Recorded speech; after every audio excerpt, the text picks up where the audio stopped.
Good morning, Disney fans. I'm Drew with the Disney Rabbit Hole, and I'm here today at Disney's Animal Kingdom at Walt Disney World in Orlando, Florida. I'm gonna do my best to take a peek at every major ride and attraction. This is a really big park. It's the biggest Disney park, and it's one of the biggest theme parks in the world. And I don't actually know this park quite as well as I know some of the other ones. So, I'll make you a deal. If I miss anything, will you please leave me a comment and let me know what I definitely need to catch? So come join me on this full walking tour of Disney's Animal Kingdom. Come on.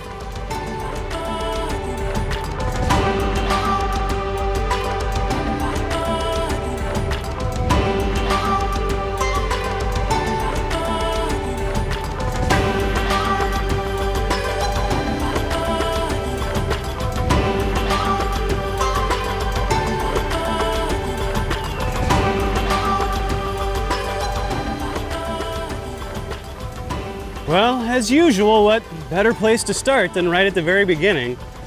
It is a busy summer day here at Animal Kingdom. All right, we're gonna go hop in this really long line.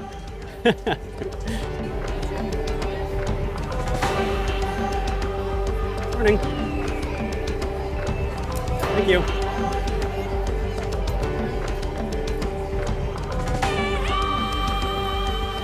Okay, we are in. I'm gonna head over to my ECV. There it is. All right, let's get started. I'm gonna do my best to navigate the crowds. And our path for today, we're gonna start at Discovery Island and take a peek at the beautiful Tree of Life. And from there, I'm gonna go counterclockwise around the park. So we're going to go over to the right and kind of weave our way back and forth through the different areas of Animal Kingdom, eventually ending up in Pandora, which will be the last land that we visit. And then we'll head back to the Tree of Life and wrap up the tour there. Rainforest Cafe right here, right at the very beginning. So this park is gigantic.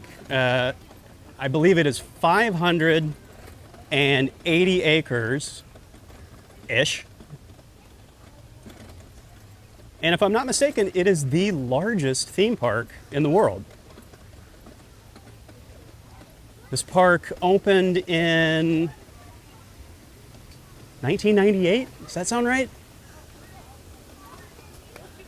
I hope you'll correct my mistakes in the comments if I get things wrong.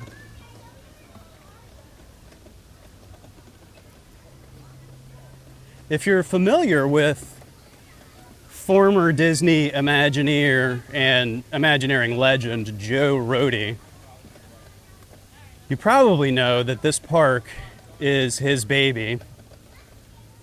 He is responsible for just about everything that you see at this park. I mean, in terms of running this project and seeing it through to completion. And some people have observed that Animal Kingdom is the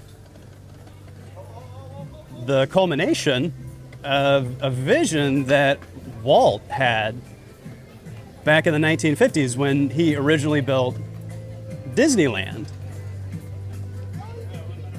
The Jungle Cruise attraction was originally intended to have live animals, and at some point somebody pointed out to Walt that live animals are awfully unreliable in terms of performance. And so eventually they switched over to animatronics. Well, not eventually, I mean, Jungle Cruise never had live animals. But I don't think Walt ever let go of that dream to have live animals in a Disney park. And eventually that happened here. So in addition to being a theme park with thrill rides, Animal Kingdom is a gigantic zoo. Well, there you go. It's the Tree of Life. Do you know how to pronounce what kind of tree this is? It's called like a baobab tree? I don't know. So when we go see it's custom There's Timon and Pumbaa and Simba, some of those 50th anniversary golden statues that are scattered about Walt Disney World.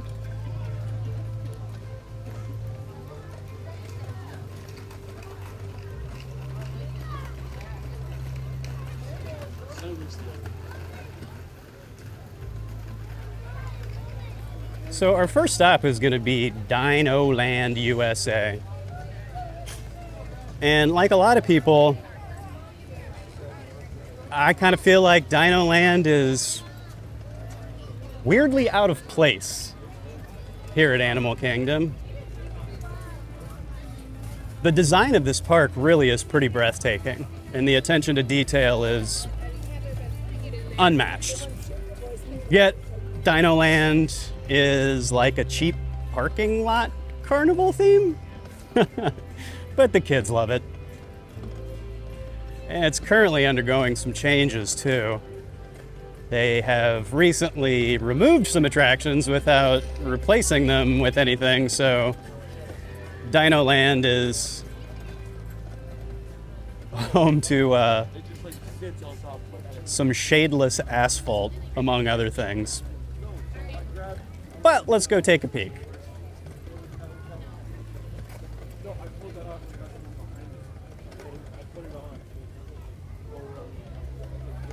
It is mid-June. Today is Wednesday, I think. So we're midweek, but it's the summertime. We are in one of the peak seasons here at Walt Disney World. One of the cool things about Animal Kingdom is it is so large that if you want to escape the crowds, there's almost always somewhere where you can find some peace and quiet, even when it's at its very busiest.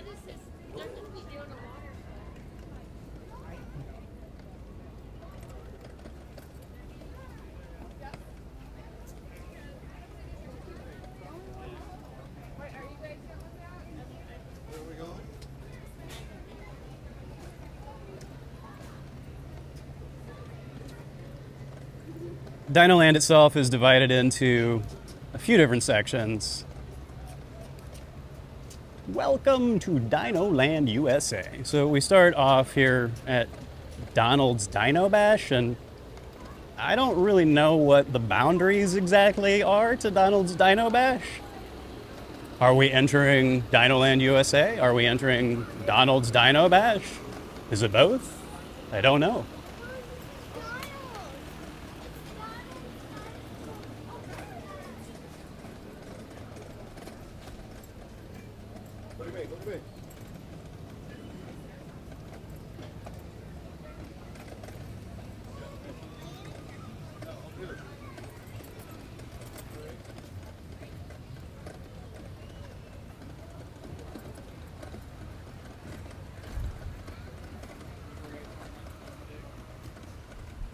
So they have a Wilderness Explorers scavenger hunt for the kids, and we've done it before. It's fun. I really like that all of the parks and resorts, I think all of the parks and all the resorts, if not almost, have scavenger hunts that are designed to take you to all the different parts of the park. And if you're traveling with kiddos, the kids get bored quickly, and so the scavenger hunts give them something to do while the older people can appreciate the exploration.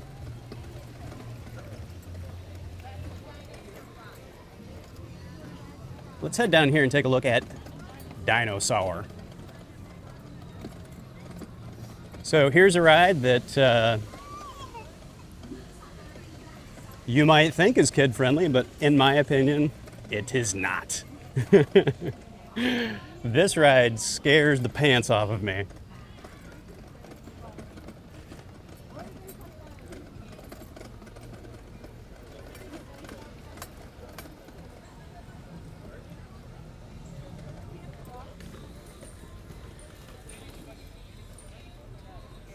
So we just kind of dead end here, so we'll flip around.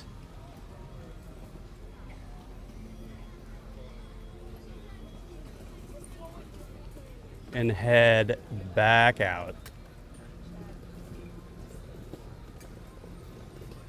I haven't ridden Dinosaur. It's been at least a few years. I think it's a turbulent ride. The ride vehicles are the same ride vehicles that are on the Indiana Jones ride at Disneyland in Anaheim. So there's a lot of movement. It's fairly smooth, but you do get tossed around. But the thing that gets me about that ride is it's so loud. I can't handle how loud that ride is. I'm kind of sensitive to sounds, and if you are too, or if your kiddos are, it's worth considering whether it's worth it. So there used to be a coaster where this blue fence is. It's not there anymore. There's some kind of basic carnival rides. Nothing that really excites me much. But the theming here is pretty cool.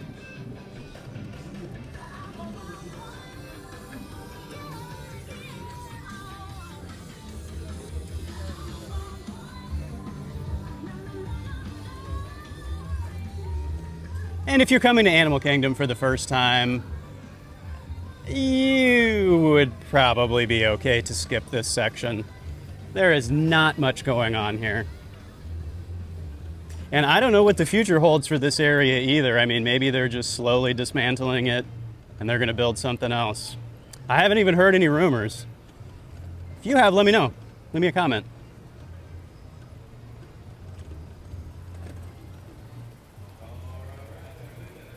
Oh, look, umbrellas. So there's a little bit of shade.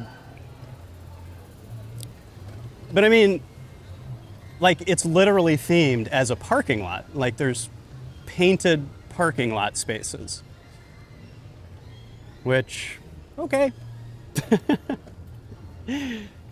Not exactly fantastic, right? Not the stuff of fantasy.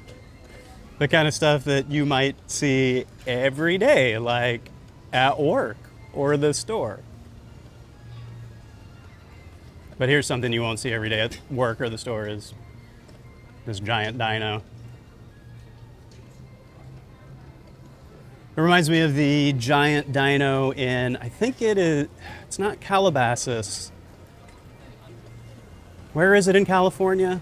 Darn, I can't remember the name of the town, but if you've seen Pee-wee's Big Adventure, that's where Pee-wee and Simone watch the sunrise, and you can still go up in the big dinosaur and sit in the mouth, just like they do in the Pee-wee movie. All right, heading out of DinoLand.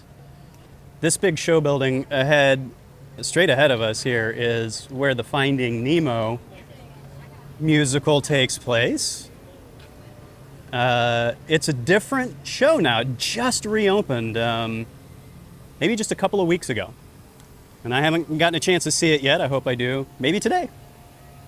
The new show is called Finding Nemo, The Big Blue, and Beyond. So I don't know how much they retained from that original show. I don't know how much has changed. I know a lot of the shows here at Disney World have just had to change because of the availability of performers. The shows took a big hit during COVID, and some have not returned yet, and some are just now returning.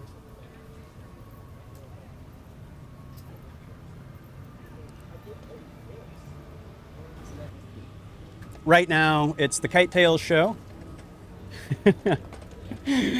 And I don't know if you've seen the Kite Tails show, but it is super lame.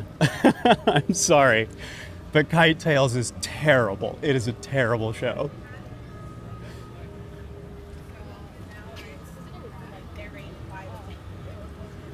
Straight up ahead, Expedition Everest. This is a great coaster. Super smooth, no inversions, and a lot of lore surrounding Expedition Everest, particularly with regards to... Oh, check it out. Here, we'll catch them as they come out on the other side. Particularly with regards to the Yeti animatronic, which was operational for a very short time, but in all likelihood will never return.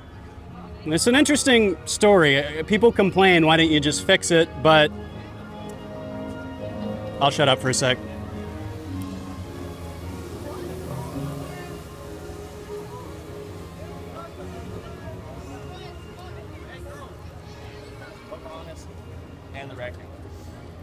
The reason the giant Yeti animatronic is an interesting story to me is that it is a real life example of how Imagineering can get everything right, but can still go wrong. And by that I mean that until you put an animatronic like that, and this thing is giant, until you put that kind of animatronic into operation, it's really not possible to know what type of wear and tear that animatronic is going to experience. I mean, think about it all day, every day. Think about the wear on all of the different parts. In the case of the Yeti, I think the issue was with the concrete foundation, the base on which the Yeti sits. And it seems as though with repeated use, the concrete base cracked and eventually was not safe to support the weight of that animatronic anymore. And since the ride was literally built around the animatronic and its support structures, there's not any way to get in and remove it and replace it. Even if that were financially viable to remove and replace that equipment, they'd basically have to dismantle one entire side of the ride to get that stuff in and out.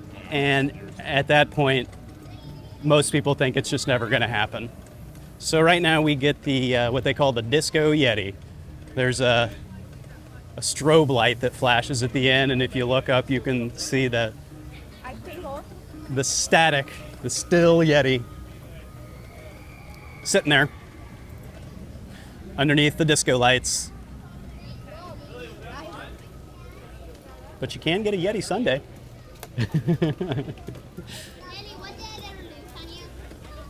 So the theming here at Expedition Everest is fantastic.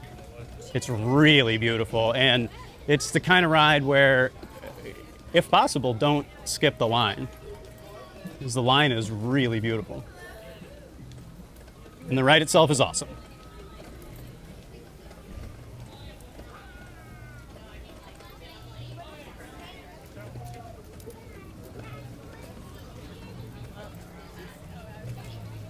Am I going too fast? Are you guys all right? What is this thing? Cool.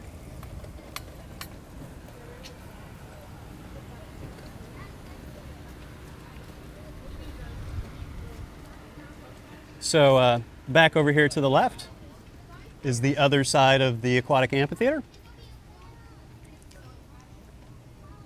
And straight up ahead is Kali River Rapids and maybe Kilimanjaro safaris.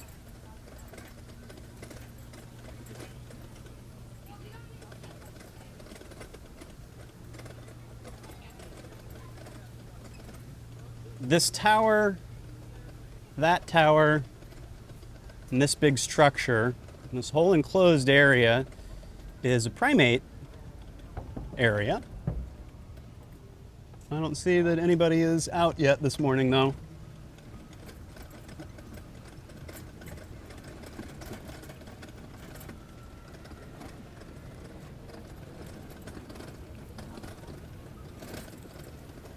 Yep, here is the entrance to Kali River Rapids. And I believe if we keep headed this way, we get to, oh, this is the Maharaja Jungle Trek. Okay, my mistake. This is not safari. Not the safari.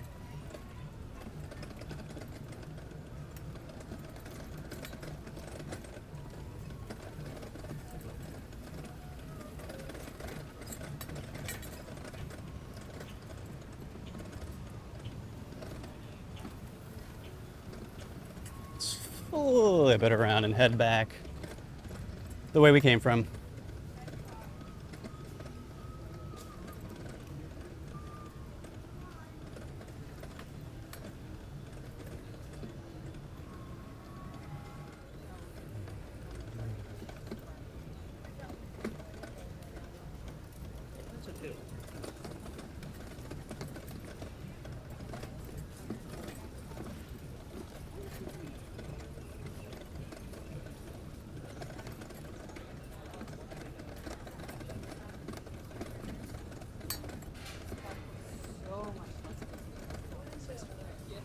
Yeah, so you remember how crowded it was between the entrance and Discovery Island?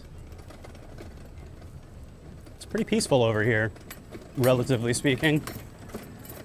So that's what I mean by you can usually escape the crush by finding little pockets of quiet throughout this park. This park is on the outer edge of Disney World property for the benefit of the animals that live here. Also for the benefit of the animals, there's no nighttime shows like there are at other parks. There are some nighttime shows, but they are pretty tame by comparison and not loud. A lot of the animals here are active at night.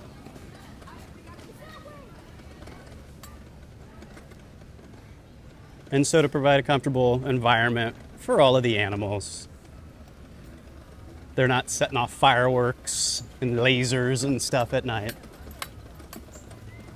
Here's another view of the Tree of Life. And this is the bird show. Feathered Friends in Flight. Say that 5 times fast. Feathered Friends in Flight, Feathered Friends in Flight, Feathered... Can't do it.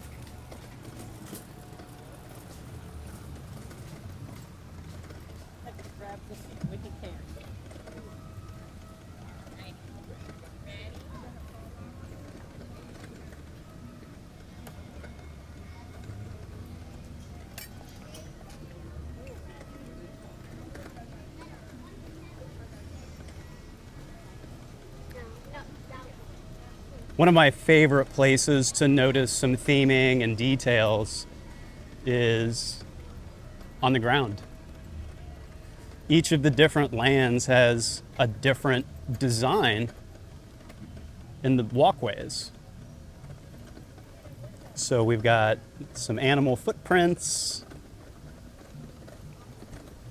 some rocks and shells and things embedded. Cool, right? There's another really cool view of the Tree of Life. Everybody loves the castle, and the castle is beautiful.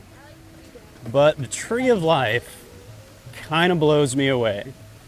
The artistry of that thing is really amazing. And the Tree of Life is, that's where you go to see It's Tough to Be a Bug, which I think is running today. And also all around the Tree of Life are the animal trails, some walking trails. Morning. Morning. Why are you? Just get rid of it.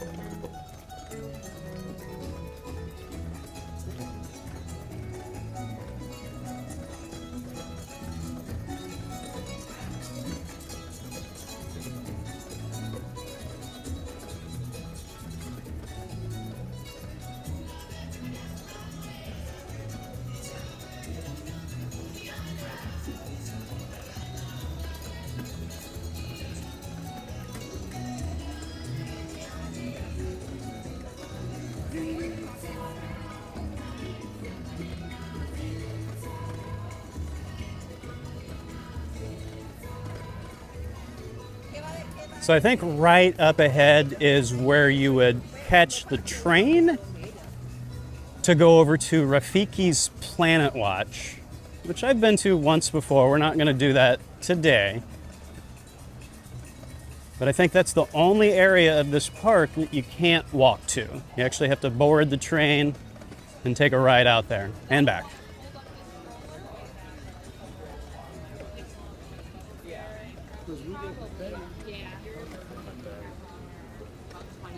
But we have to ride the train back.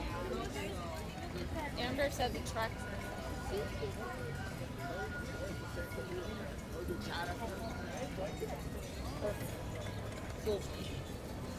Just the way you like.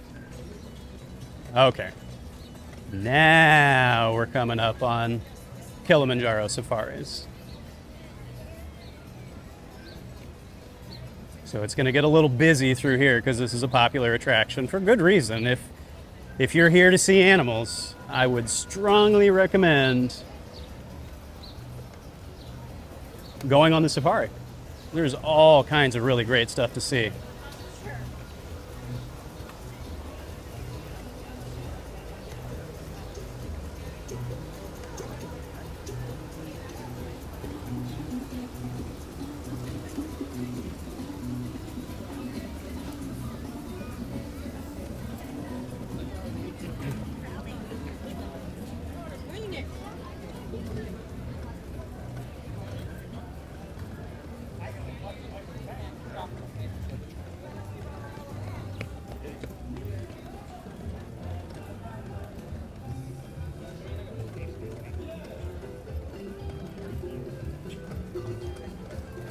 So right around the bend, up here on the other side of Tusker House, which is this area, that is where you see the Lion King show. It's called a celebration of Festival of the Lion King. So it's a slightly different show than the Lion King show that ran here pre-COVID, pre-pandemic. And when the park closed and then reopened, it did not come back right away, but it eventually returned as a slightly different show that uses some of the floats from the Lion King parade. It's a good show. I'd recommend it. I enjoy it. I like live theater. What can I say?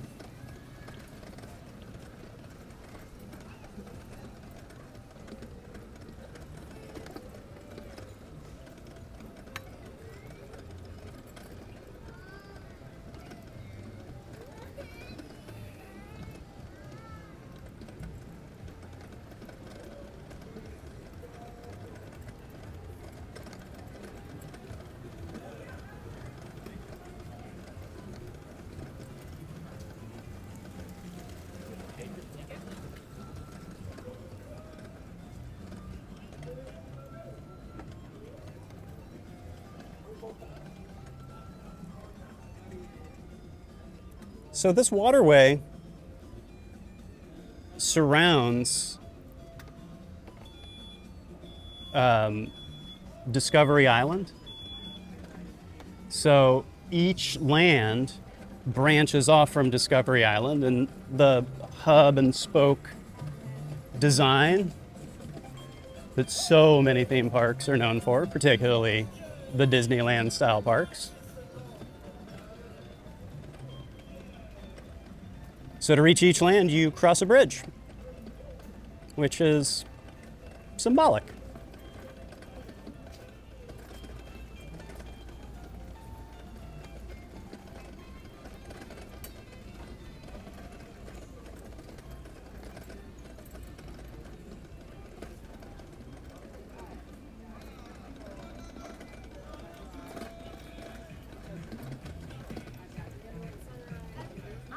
So this is a pretty good example of what I'm talking about theming-wise. Like, really the only reason you would come back here is to use the restroom, probably, yet the theming continues back here. It's quite beautiful.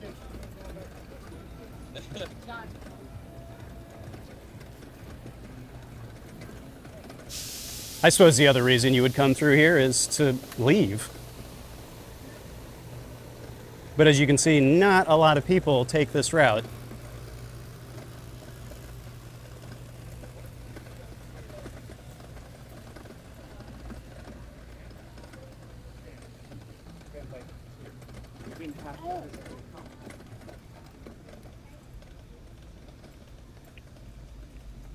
Okay. Some peace and quiet. Awfully pretty over here.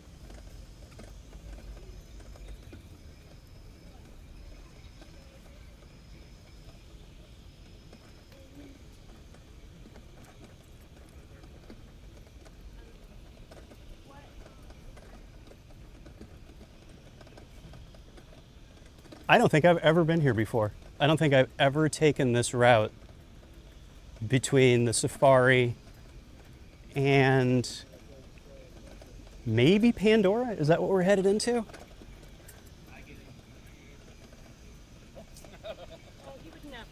Like I said, I probably know the least about this park, and it will probably take me the longest to learn because it's so big.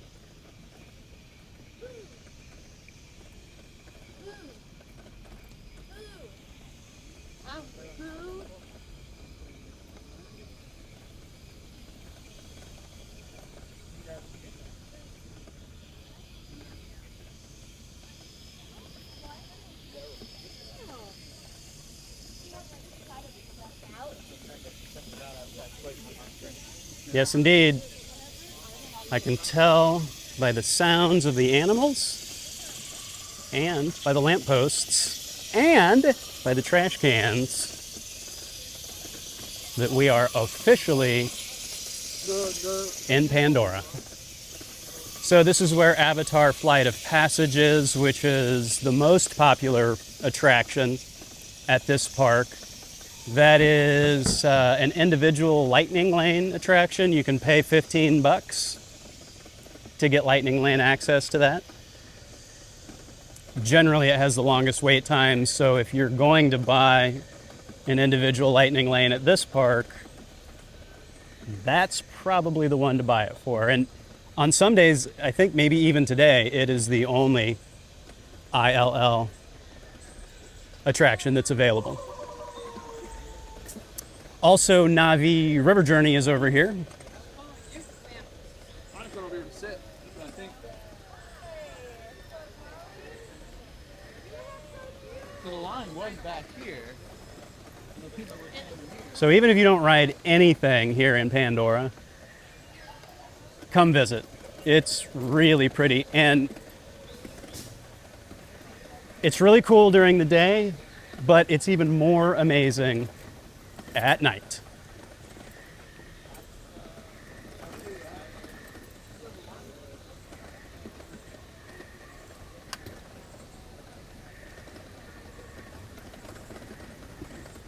These rock structures seem to defy physics,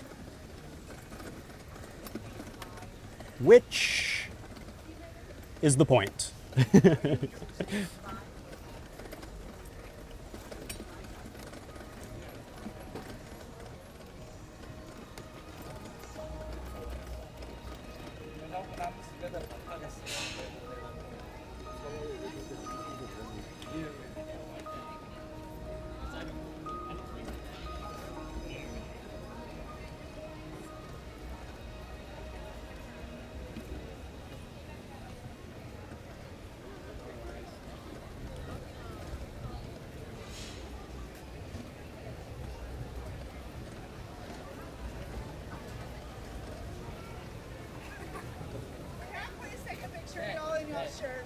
Yes, please.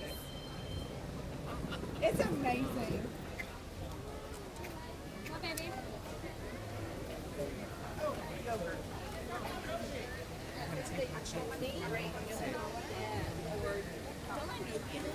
I told it.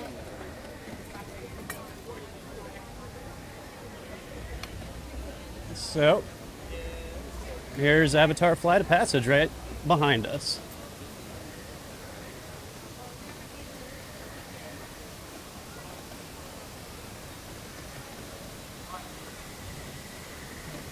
And you can see this cast member is directing the line, which is already winding around this entire part of Pandora.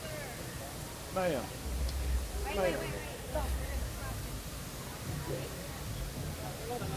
This isn't the line.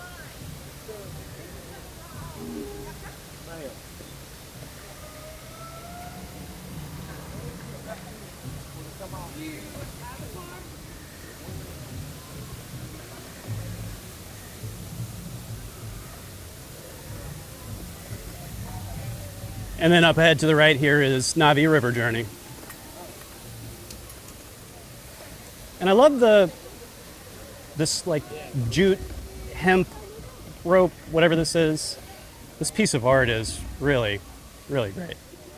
And if you've been on Navi River Journey, you'll know that one of the coolest things about that ride is the animatronic near the very end. The audio animatronic is extremely lifelike. It's next gen animatronics that I believe use electric servos as opposed to hydraulics.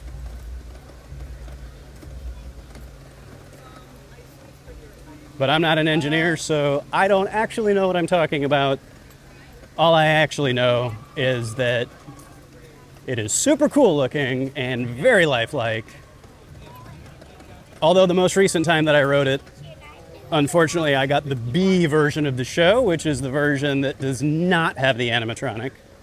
When the animatronic is not working, there is a screen in its place showing the character that's normally the animatronic.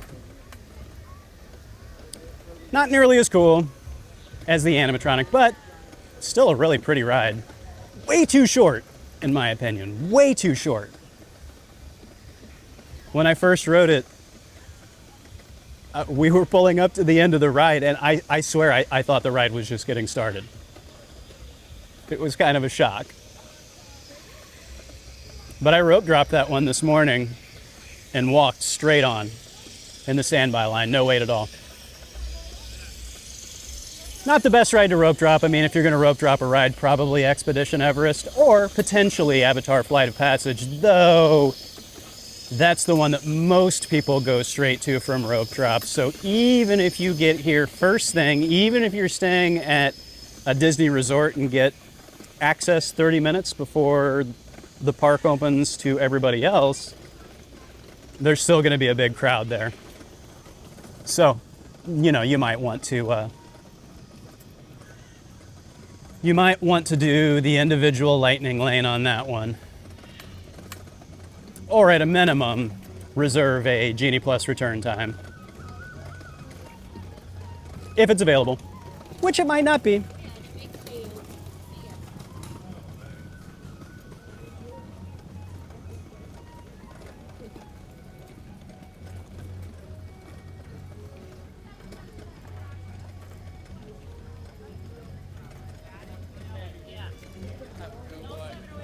No. A little Pride photo op here for Pride Month.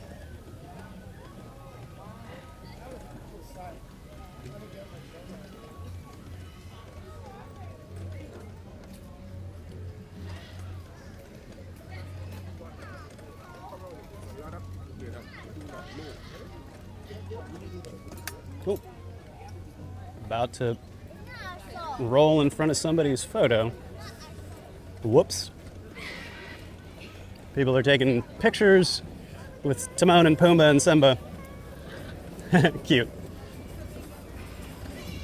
There's the Otter Grotto. That's a fun phrase to say, Otter Grotto.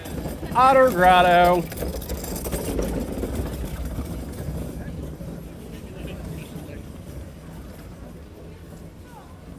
They're gonna release.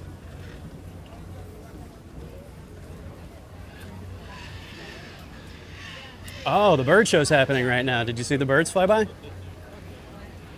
They fly all around this area and then back over to their person in front of the Tree of Life. Well, there we go. Full walking tour of the Animal Kingdom Park at Walt Disney World in Orlando, Florida. Thank you so much for joining me on this tour. This is truly an amazing park, and it's unique in the sense that no matter how busy it gets here, you can almost always find a quiet place to relax. So if you are sensitive to loud noises, I am, or if you're with kiddos that really just need a break, someplace to chill in the shade and quiet, this is definitely a great park. And it's the kind of park where you can knock out pretty much every attraction here, every big attraction here in like half a day. And then you'll have the rest of the day just to explore, which is a really great thing to do at this park.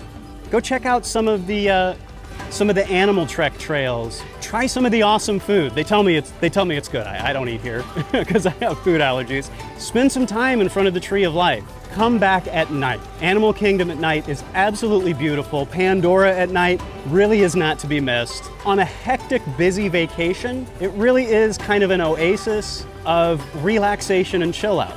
So thank you so much for joining me on this full walking tour.